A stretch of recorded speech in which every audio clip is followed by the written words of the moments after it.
bem-vindos a mais um vídeo aqui no canal da Profish. Hoje falaremos sobre características básicas do processo de produção de ração extrusada para peixes. O primeiro passo é a escolha dos ingredientes. Aqui estão listados alguns dos ingredientes mais utilizados, que são milho, farelo de soja, farinha de carne e osso, quirera de arroz, farinha de peixe, farinha de sangue, farinha hidrolisada de penas e farinha de vísceras de aves. Esses produtos podem ser encontrados como subprodutos produzidos por frigoríficos e abatedouros. Vale ressaltar que é bom a gente optar por ingredientes que a gente tenha fácil acesso durante todo o ano e não somente em épocas de safra. Procurar ingredientes alternativos. Pessoal, eu posso usar ingrediente alternativo na minha ração para baratear o custo? Pode. Marco, eu tenho aqui perto de mim um resíduo de mandioca. O que você precisa, qual que é o procedimento para a gente conseguir incluir isso na ração? Pega esse material que você tem, separa uma boa quantidade dele, leva para um laboratório fazer a análise bromatológica, análise da composição química desse material. A composição química dele, o resultado dessa análise, é o que vai dizer quanto a gente pode incluir de acordo com a composição, certo? Qual o nível de inclusão na ração de acordo com a composição e de que maneira ele vai participar na nossa dieta, se é como como um alimento proteico ou como um alimento energético, certo? Esse é o procedimento para utilizar ingredientes alternativos. Aqui eu coloquei uma imagem para vocês de uma mini fábrica de ração. Podemos dizer que ela é semi-automatizada. Aqui tem um chupim que abastece a caçamba de pesagem. Aqui tem uma balança que já tem um helicoide que consegue transportar até o pré-misturador. Aí o pré-misturador já joga numa bica bem simples para o moinho. Temos aqui um silo de armazenamento, a mistura, outra rosca de transporte, a caixa de espera da extrusora, a extrusora. Seguimos então.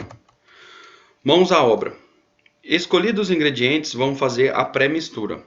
Nessa fase, vamos adicionar uma pré-mistura dos ingredientes a fim de facilitar o trabalho do moinho. Nessa etapa, não adicionamos os produtos como o premix e o sal. Pessoal, por que pré-mistura? A maioria dos moinhos encontrados no mercado, eles não têm o sistema que a gente precisa para conseguir moer a farinha de peixe e o farelo de soja a uma granulometria baixa de 0,8 milímetros.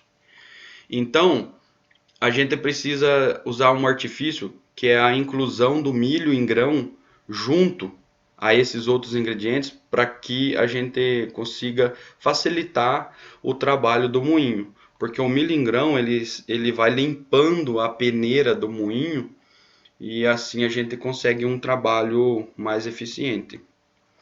Feita essa pré-mistura, vamos para a moagem. O moinho mais indicado para esse trabalho é o moinho de martelos com sistema de exaustão. Pessoal, o sistema de exaustão é o famoso ciclone. A peneira que a gente vai utilizar é uma peneira 0,8 milímetros. E se vocês tiverem a oportunidade, comprem essa peneira com tratamento térmico, que ela vai ter uma durabilidade maior e uma eficiência também melhor.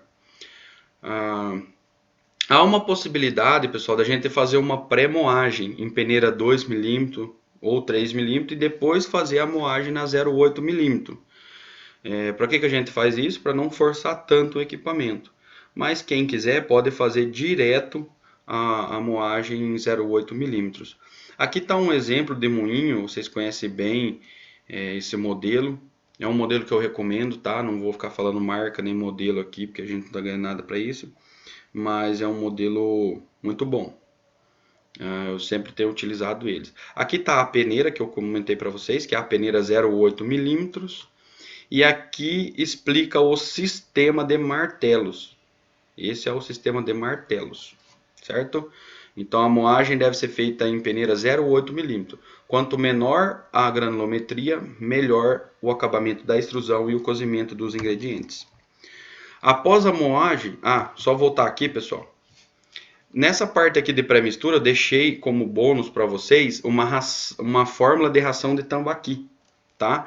Ó, ração tambaqui, 28% de proteína, e bem simples, ela usa apenas 3 ingredientes, que é o milho, o farelo de soja e a farinha de carne e osso. Então tá aqui um bônus para vocês. Podem usar essa fórmula, tá? Eu tenho alguns amigos que usam essa fórmula ali em Rondônia, Ariquemes, na criação de tambaqui. Funciona super bem para eles, já faz 4 anos. Então, feito a moagem, a gente vai para a mistura.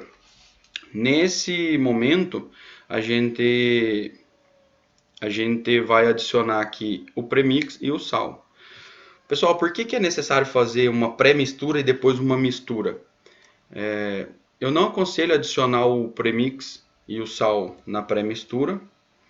E após a moagem, como o milho está em grão e os outros ingredientes já estão previamente moídos, há uma separação sim dos ingredientes. Então, para a gente conseguir uma estabilidade na extrusão e uma boa ração, eu recomendo fazer uma outra mistura. Não só eu recomendo, como é um padrão das outras indústrias também. Agora vamos falar um pouquinho sobre extrusão. A função de uma extrusora é cozinhar, dar forma e alterar a densidade do material, a ponto que ele seja capaz de flutuar na água. Isso acho que está bem claro para todo mundo. Para um bom cozimento da ração, precisamos atentar ao teor de amido, gelatinização. Pessoal, o que faz a ração flutuar? É a gelatinização do amido, a expansão do amido. Então, a primeira coisa que eu devo ter na minha fórmula é um nível mínimo de amido. Não tem como eu querer extrusar uma ração que não tem um mínimo de amido. Então, tipo, além de um equipamento bom, a extrusão, o sucesso da extrusão está diretamente ligado à formulação. A formulação tem que atender tanto às exigências nutricionais do animal, da espécie que a gente vai alimentar, quanto às exigências de processamento, que é os parâmetros mínimos ali que a extrusora precisa para funcionar. Além do teor de amido, a gente precisa se atentar ao teor de estratério, que é ali a porcentagem de gordura que tem na ração. Se eu formular uma ração muito gorda, né, estratério ali acima de 8%, dificilmente eu vou conseguir processar com uma extrusora monorrosca ou uma extrusora que não precisa de adição de vapor. Porque essa gordura, ela altera a viscosidade do material. E como a gente trabalha com ação mecânica, com fricção mecânica, com cisalhamento, quanto maior o teor de gordura ali, menor a dispersão de energia mecânica em cima do meu material. Então, é muito difícil processar um material desse aí, principalmente para quem está aprendendo a lidar com extrusor. Então, atentei ao teor de amido e ao teor de estratério na forma, eu preciso ter uma moagem muito boa para conseguir uma extrusão melhor ainda. Pessoal, só se vocês raciocinarem, é mais fácil eu cozinhar uma batata inteira ou uma batata picada? Quanto menor tiver o picado da batata, mais fácil e mais rápido ela vai cozinhar, certo? Então, tem uma moagem com granulometria abaixo de 1 milímetro. Preciso adicionar água à ração. Preciso ter uma fonte de calor. A minha extrusora ela tem que produzir calor, ou através da energia mecânica, através de uma resistência elétrica ou do vapor. E preciso ter pressão no canhão. Dentro da câmara de extrusão, a gente tem que ter um vapor, como a gente tem dentro de uma panela de pressão. Feito isso, pessoal, preciso de um bom tempo de residência da ração dentro da máquina. O que é esse tempo de residência? Quanto mais tempo a ração fica dentro do canhão, melhor ela será cozida, né? Considerando que a gente tem ali a temperatura e a umidade e a pressão correta. Se a ração ficar muito tempo dentro da extrusora, ela vai queimar. Mas tem que ter um tempo mínimo ali para ela cozinhar. Esse tempo mínimo é bom que seja ajustável, entendeu? Que a máquina tenha regulagem para isso. A produtividade de uma extrusora está atrelada à capacidade do motor principal. Pessoal, ontem chegou para mim um vídeo, o rapaz comprou de uma empresa uma extrusora com um motor de 2 cavalos e o cara que vendeu para ele falou que essa extrusora fazia 200 km/h. Gente, quase impossível, tá? Nem as indústrias que mais detêm tecnologia, que investem em pesquisa e desenvolvimento de extrusão, não conseguiram isso ainda. Então duvide, tá? Uma extrusora de 200 kW, no mínimo ela vai precisar de um motor de uns 20 a 30 cavalos, tá? Então realmente duvide disso aí.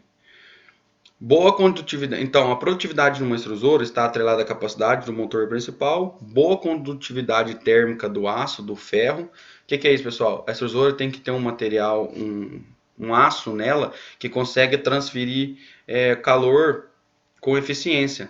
Transferir calor da máquina para o material e do material para a máquina. E tem que ter um bom dimensionamento das matrizes e passe dos helicoides. Isso aqui é uma dica muito boa, tá? Para quem está olhando extrusora para comprar. Seguimos então. Aqui eu coloquei as imagens de algumas extrusoras para vocês. Aqui está a caixa de espera da extrusora. Aí aqui a gente tem um painel com inversores de frequência que regula a velocidade e a quantidade de ração que cai aqui dentro do canhão de extrusão. E a gente tem adição de água junto ao material. Temos aqui também um resfriamento, que essa máquina é uma máquina que esquentava bastante por questões de energia mecânica. Então a gente tinha aqui como regular. E a gente tinha um artifício aqui que era o seguinte: essa água aqui que saía obviamente quente, a gente já usava ela na temperatura em que ela se encontrava para adicionar na ração. Isso alivia bastante para o motor. E, claro, dá um acabamento bem melhor na ração. Então, aqui, ó, essa ração aqui foi produzida com esse equipamento aqui. Aqui tá uma extrusora que demanda vapor.